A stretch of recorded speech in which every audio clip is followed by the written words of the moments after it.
AP రాజకీయాల్లో party ఫిరాయింపులు కొత్త trend create చేస్తున్నాయి. ఎన్నికైన పార్టీ ఓడిపోవడంతో రాజ్యసభ సభ్యులు మనసు మార్చుకుంటున్నారు. రకరకాల ఒప్పందాలతో అధికార పార్టీలోకి జంప్ కొట్టేస్తున్నారు. దేశ చరిత్రలోనే ఇలాంటివి ఎక్కువ జరిగింది ఏపీలోనే. దీనికి తెరతీసింది సీఎం చంద్రబాబు. ఎంపీలు, ఎమ్మెల్యేలు, ఎమ్మెల్సీలను పార్టీ ఫిరాయింపులకు ప్రోత్సహించిన చంద్రబాబు దాన్ని రాజ్యసభ సభ్యులకు కూడా విస్తరింపజేశారు. ముందు ఏ పార్టీ అధికారంలోకి వచ్చినా రాజ్యసభలో ఇదే సాంప్రదాయం కొనసాగబోతోంది. పెద్దల సభ రాజ్యసభ అంటే విద్యాధికులు, మేధావులు, వివిధ రంగాల్లో నిష్ణాతుల కోసం ఏర్పాటు చేసిన సభ. రాను రాను రాజ్యసభకు వెళ్లే వాళ్ల స్థాయి మారిపోతోంది. రాజ్యసభలో మేధావుల స్థానంలో కరడుగట్టిన రాజకీయ నేతలకు భారీగా నిధులిచ్చే వ్యాపారవేత్తలు, కార్పొరేట్ శక్తులను రాజ్యసభకు పంపుతున్నాయి. అయితే 2024 ఎన్నికల తర్వాత రాజ్యసభ సభ్యుల్లో కొత్త సంస్కృతి కనిపిస్తోంది. అది ఏపీతోనే మొదలైంది. ఒక పార్టీ అధికారం కోల్పోగానే ఆ పార్టీ రాజ్యసభ ఎంపీలు తమ పదవులకు రాజీనామా చేసి అధికార పార్టీకి వెళ్లిపోతున్నారు. అధికారంలో ఉన్న పార్టీ తరఫున మళ్లీ గెలుస్తారు, లేదంటే కొత్త లావాదేవీల్లో భాగంగా రాజ్యసభ పదవిని వదులుకుంటారు. అంటే రాజ్యసభ సభ్యునిగా ఎన్నికైన తర్వాత 6 ఏళ్ల పాటు అదే పార్టీ తరఫున రాజ్యసభ ఎంపీగా ఉండాల్సిన అవసరం లేదిప్పుడు. ఈ కొత్త సంస్కృతికి తెరతీసింది ఏపీ సీఎం చంద్రబాబు నాయుడే. ఇక భవిష్యత్తులో ఈ సంస్కృతి ఆచారంగా మారిపోతుంది. ప్రభుత్వాలు మారగానే అధికారంలో ఉన్న పార్టీకి రాజ్యసభ సభ్యులు జంప్ అయిపోతారు. ఇప్పటి వరకు ఎమ్మెల్యేలు, లోక్సభ ఎంపీలకే పరిమితమైన ఈ కల్చర్ ఇప్పుడు రాజ్యసభ సభ్యులు, ఎమ్మెల్సీలకు కూడా వచ్చేసింది. భవిష్యత్తులో ఇదొక ఆచారంగా మారిపోతుంది. తద్వారా పెద్దల సభల్లో కూడా అపోజిషన్ వాయిస్ లేకుండా పోతుంది. ఏపీకి చెందిన రాజ్యసభ సభ్యులు కొత్త సంప్రదాయానికి తెరతీస్తున్నారు. సీటిచ్చి ఎన్నికల్లో గెలిపించిన పార్టీకి జల్లకొట్టి అధికార పార్టీ పంచన చేరిపోతున్నారు. దీనికోసం ఎవరికి అనుకూలమైన స్కీములు వాళ్లు ఏర్పాటు చేసేసుకుంటున్నారు. ఏపీలో జరుగుతున్న ఈ తంతు చూసి దేశం మొత్తం ముక్కున వేలేసుకుంటోంది.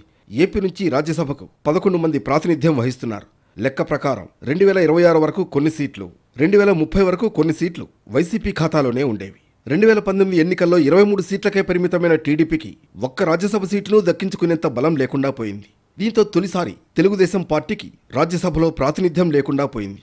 2024 ఎన్నికల్లో వైసీపీ ఓడిపోయి టీడీపీ నేతృత్వంలో కూటమి గెలిచింది.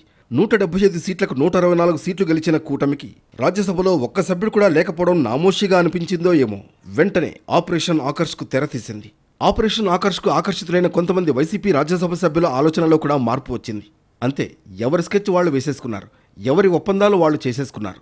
11 మంది వైసీపీ రాజ్యసభ సభ్యుల్లో 4 తాము అనుకున్న పార్టీలోకి జంప్ కొట్టేశారు. ఆపరేషన్ ఆకర్ష్ లేకుంటే 124 సీట్లు గెలిచిన కూటమికి 2026లో రాష్ట్రం నుంచి ఖాళీ అయ్యే 3 సీట్ల కోసం ఎదురు చూడాల్సి వచ్చేది. అప్పటి వరకు రాజ్యసభలో టీడీపీకి ప్రాతినిధ్యమే ఉండేది కాదు. వైసీపీకి రాజీనామా చేయడం, ఆ వెంటనే తాము చేరాలనుకున్న కూటమి పార్టీలో చేరిపోవడం, మళ్లీ తిరిగి రాజ్యసభకు ఎన్నిక కావడం, ఇదే ఈ కొత్త స్కీమ్ డిజైన్. దీనికి రకరకాల ఒప్పందాలు తెర వెనుక జరిగిపోయాయనే ప్రచారమూ ఉంది. ఈ కోవలోనే వైసీపీ నేత విజయసాయిరెడ్డి అనూహ్యంగా తన రాజ్యసభ సభ్యత్వానికి రాజీనామా చేసేశారు. ఆయన బీజేపీలో చేరిపోతారు, ఆ పార్టీ నుంచి రాజ్యసభకు ఎన్నికవుతారని ప్రచారం జోరుగా జరిగింది. కానీ తెర వెనుక బీజేపీతో సాయిరెడ్డి ఏ ఒప్పందం చేసుకున్నారో ఏమో. ఆయన ఖాళీ చేసిన సీట్లోకి భీమవరానికి చెందిన బీజేపీ సీనియర్ నేత పాకా సత్యనారాయణ వచ్చి చేరారు. మొత్తానికి సాయిరెడ్డి బీజేపీకి తన సీటును త్యాగం చేశారు. బీసీ నేతగా తెలంగాణకు చెందిన ఆర్ కృష్ణయ్యను రాజ్యసభకు పంపారు జగన్. నా బీసీ, నా ఎస్టీ, నా ఎస్సీలని చెప్పుకున్న జగన్ బీసీ బ్రాండ్ ఇమేజ్ ఉన్న ఆర్ కృష్ణయ్యను రాజ్యసభకు పంపడం ద్వారా క్రెడిట్ కొట్టేయాలనుకున్నారు. సొంత పార్టీలో అనేక మంది సీనియర్ నేతలు ఉన్న తెలంగాణ నుంచి దిగుమతి చేసుకుని మరి ఆర్ కృష్ణయ్యను ఎంపీగా ఎంపిక చేశారు జగన్. కానీ కట్ చేస్తే ఆర్ కృష్ణయ్య జగన్ ఇచ్చిన పదవికి రాజీనామా చేసి బీజేపీలో చేరిపోయారు. ఆ వెంటనే ఉప ఎన్నికలు రావడం, బీజేపీ నుంచి తిరిగి ఆర్ కృష్ణయ్యే రాజ్యసభకు ఎన్నిక కావడం చకచకా జరిగిపోయాయి. ఇదంతా బీజేపీ ఆపరేషనేనని అందరికీ తెలిసిందే.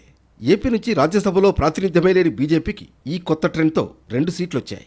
ఇదే కోవలో వైసీపీ నుంచే గెలిచిన మోపిదేవి వెంకటరమణ, బీదా మస్తాన్రావు 2024 ఆగస్టు 29న తమ సభ్యత్వాలకు రాజీనామా చేశారు. బీదా మస్తాన్రావు టీడీపీలో చేరి తిరిగి రాజ్యసభకు వెళ్లారు. మోపిదేవి ఏం ఆశించారో ఏం పొందారో కానీ ఆయన తన రాజ్యసభ సీటును కూటమికి త్యాగం చేసి పక్కకు తప్పుకున్నారు. ఆయన ఖాళీ చేసిన సీట్ నుంచి సానా సతీష్ ఎంపీ అయిపోయారు. ఈయన పదవీకాలం వచ్చే ఏడాది జూన్ 21తో పూర్తవుతుంది. మొత్తం మీద పెద్దల సభలో ఒక కొత్త సంస్కృతి ప్రారంభమైంది. గెలిచిన పార్టీకి రాజ్యసభ ఎంపీలు జంప్ అయిపోవడం అనేది భవిష్యత్తులో ఆచారంగా కొనసాగనుంది. మొత్తం మీద రాజ్యసభలో సొంతంగా ఒక్క ఎంపీ లేని టీడీపీ అధికారంలోకి వచ్చాక 2 సీట్లు ఉచితంగా సంపాదించింది. బీజేపీ 2 తెచ్చుకోగలిగింది. వైసీపీకి ఇంకా 7 రాజ్యసభ స్థానాలు మాత్రమే మిగిలాయి. 2029 అధికార సమీకరణాలను బట్టి రాజ్యసభ స్థానాల్లో జంపింగ్లుంటాయి.